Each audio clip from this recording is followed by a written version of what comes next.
Welcome back to the deep dive. This time, we're going to be looking at the future a little The bit, future, yeah. uncovering those hot product trends for 2025. Right. You've sent in a ton of sources. Yeah, a lot of great sources. Trend websites, competitor analysis guides. I mean, really like everything. Yeah. And our mission is to take all that and kind of distill it into something you can actually use. Exactly. Make it actionable. Yeah. What's really cool is that it's not just telling us what's trendy. It's Yeah. giving us like a framework Yeah. for how to even think about finding these products. That's awesome. I'm excited to dive in. Yeah. So where do we even begin with this? Like, how do we actually find winning product ideas? Well, the sources are pointing to a lot of different platforms. Oh. We've got the ones that you've probably heard of, Etsy for like handmade goods, Pinterest, those visual trends. Yeah. But then things get a little more interesting. Okay, so like what? Yeah. What are some of those more interesting sources? Well, one source actually mentioned Alibaba, Okay. the trending now section. I did not know they had that. I know it's kind of hidden, but it's there, Mhm. and you can find some really interesting products there. Like what? I saw this self-cleaning water bottle that's been like blowing up lately. That's awesome. And that kind of highlights something really important. What's that? It's not just about knowing that the platform exists. Right. It's understanding why certain products are trending on that specific platform. Okay. So in this case, Alibaba, it's global, so it gives us like a sneak peek into trends that we might not even be aware of here yet. So it's almost like a view into the future. Yeah, exactly. Like what's going to be big here in a year or two. That's awesome. Yeah. Another source mentioned Kickstarter, Oh, yeah. and that got me thinking. It's not just about finding products that are already out there. Mm-hmm. It's about looking at like innovations Yeah, before they're even mainstream. exactly. And Kickstarter is a really good place for that, early adopters, Yeah. niche enthusiasts. Yeah. So if you were really looking for something unique and disruptive, that's a fantastic place to start. But there's got to be some downsides to it, right? Like, Well, the thing is, you have to be able to connect the dots between like a cool project on Kickstarter and an actual product that you think a lot of people would want. right, because just because it's cool and unique, Doesn't mean it'll sell. right? So that's where your market research skills are really going to come in. Okay, I like that. Yeah. So we've got the platforms covered, but Yeah. let's talk about demand. Yeah. One of the sources was talking about really looking at the hard data, Yeah. specifically using Amazon's movers and shakers. Oh, movers and shakers. That's a good one. It is a good one. I like to use it myself, too. It's like a real-time, look into what's happening. What people are actually buying. Yeah, exactly. You can see those sudden spikes, and it can tell you that there might be a trend there. So, like, what's an example? Okay, say you're looking at kitchenware, Okay. and you see a silicone spatula, Okay. and it's got this really cool design, but it's like skyrocketing up the movers and shakers list. Okay. That's something to look into. Yeah, but is it risky to base like everything on just that one data point? Yeah, that's why you want to look at multiple platforms. Okay. Another source was talking about using eBay Okay. and their sold listings filter. Okay. I haven't used that before. Yeah, it's great because you can see how much of something's actually selling Okay. and at what price. Okay. And that gives you a more complete picture. Yeah. Of whether it's actually going to be a good product or not. Exactly. So you're saying like triangulate the data Yeah, exactly. for lots of different things. You don't want to just rely on one source. I like that. Yeah. But what if we want to do even more than that? Like what if we don't just want to ride the wave of trends? Oh, you want to get ahead of it. Yeah. I like that attitude. And a few of the sources had a section about this too, about improving existing products. Okay. It's not just about finding a product. Right. It's about making it better. I like that. So how do you do that? Well, one of the things they talked about was really good images. Specifically like lifestyle images, to Okay. show the product in action. Why is that so important? Well, when you're shopping online, Yeah. you can't actually touch the product. So Right. you need to give people that feeling with the photos. Show them how it's used. Exactly. So like with that spatula. Yeah, instead of just having it on a white background, Right. you could have someone using it to flip a pancake. And you can see like the kitchen in the background. Exactly. It's like warm and inviting, and you can Yeah. imagine yourself making those pancakes. That's awesome. And it's not just about images either. What else is there? Well, the sources were talking about addressing pain points, Okay. making like unique bundles of products, Mm-hmm. improving marketing to add value and really set your product apart. I like that. So it's almost like asking yourself, what problem does this solve? Exactly. And what makes my version better than everything else out there? Right. So like with the spatula, Yeah. you could bundle it with a whisk Okay. and like a recipe book. That's awesome. Yeah, So you're solving the problem of like finding matching tools. exactly, and giving people more for their money. Okay. And that's where I think understanding the marketplace comes in. Yeah, definitely. Because the source material was talking about selling on Amazon in 2025 Mm-hmm. and how like Australia and Singapore are going to be really good markets. That's true, but it just highlights that market research is so important. Yeah. Just because something's trending globally doesn't mean it'll be successful everywhere. Right. Consumer preferences are different, cultural nuances and even like local regulations Right. So a water bottle that's super popular here. might not work in Australia. Exactly. So before you jump on that bandwagon, Yeah. make sure it's actually something people want in that market. Okay. So we're really talking about finding that perfect sweet spot where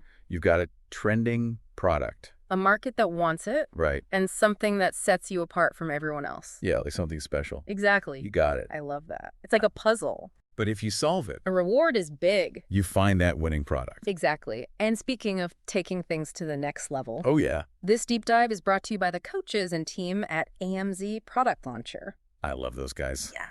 They know so much about finding winning products on Amazon. For real. So if you're feeling inspired after this, Yeah, definitely check them out. for sure. But before you do that, let's keep going with these sources. Yeah. We've got a lot more to uncover. We've only just scratched the surface. I'm excited to see what else is out there. Me too.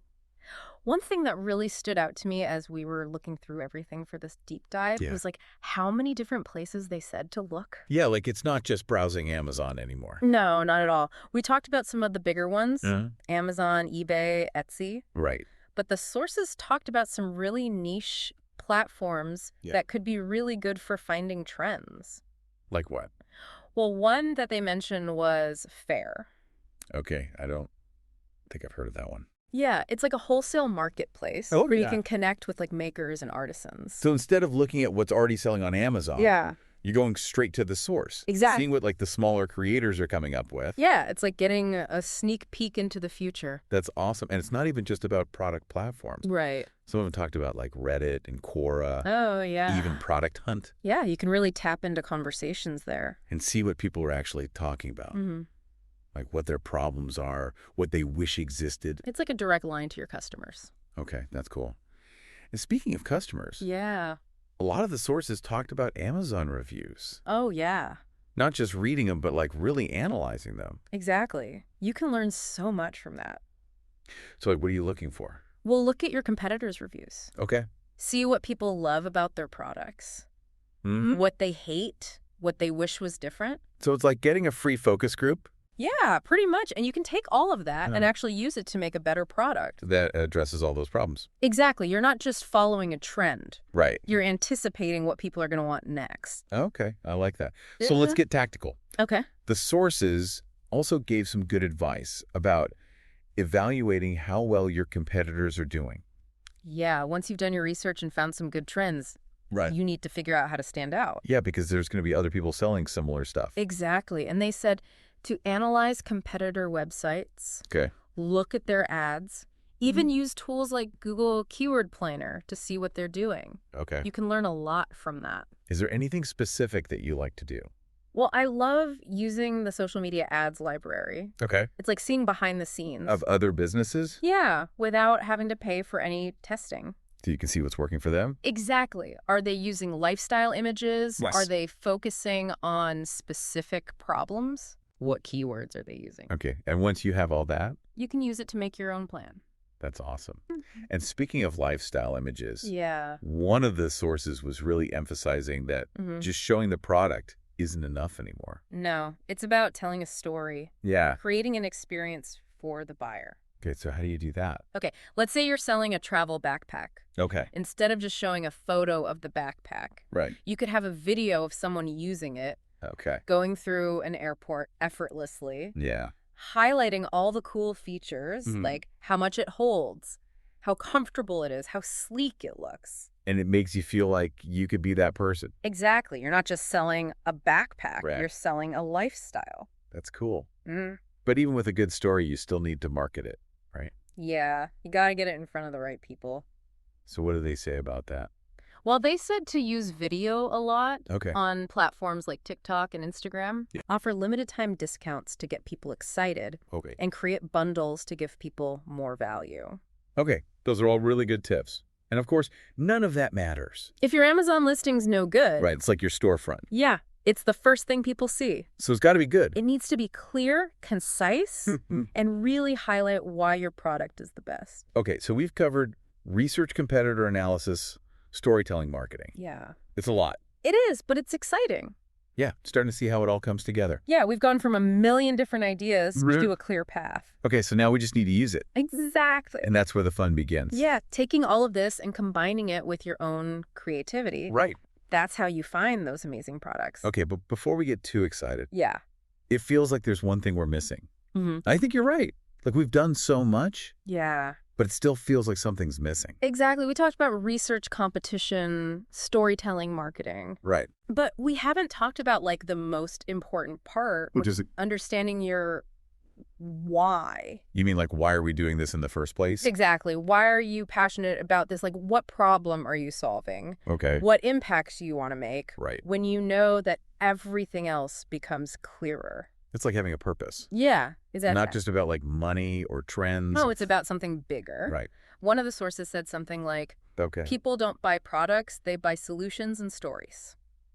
I like that. So when your product is connected to a strong why, Yeah. it just resonates more. It's like that saying, people forget what you said, but they remember how you made them feel. Exactly. So if your product helps people or makes them feel good, They'll want it. right. Right. This has been a lot. It has. We've Yeah. learned so much. Yeah. What's the biggest thing you're taking away from all of this? I think just the reminder that finding these products is both an art and a science. Okay. You need the data, but you also need to be creative. Right. Never forget your why. I love that. And for everyone listening, this is really just the beginning. Yeah. We've given you the tools and the roadmap. Now you have to go out and use them. Right. Go explore, try things. Don't be afraid to mess up. Yeah. You learn from your mistakes. Exactly. And if you need help, The coaches at AMZ Product Launcher are amazing. yeah, they've helped a lot of people. So many. Big thanks to them for sponsoring this deep dive Absolutely. and to you for listening. Yeah, thanks for joining us. Until next time, happy product hunting.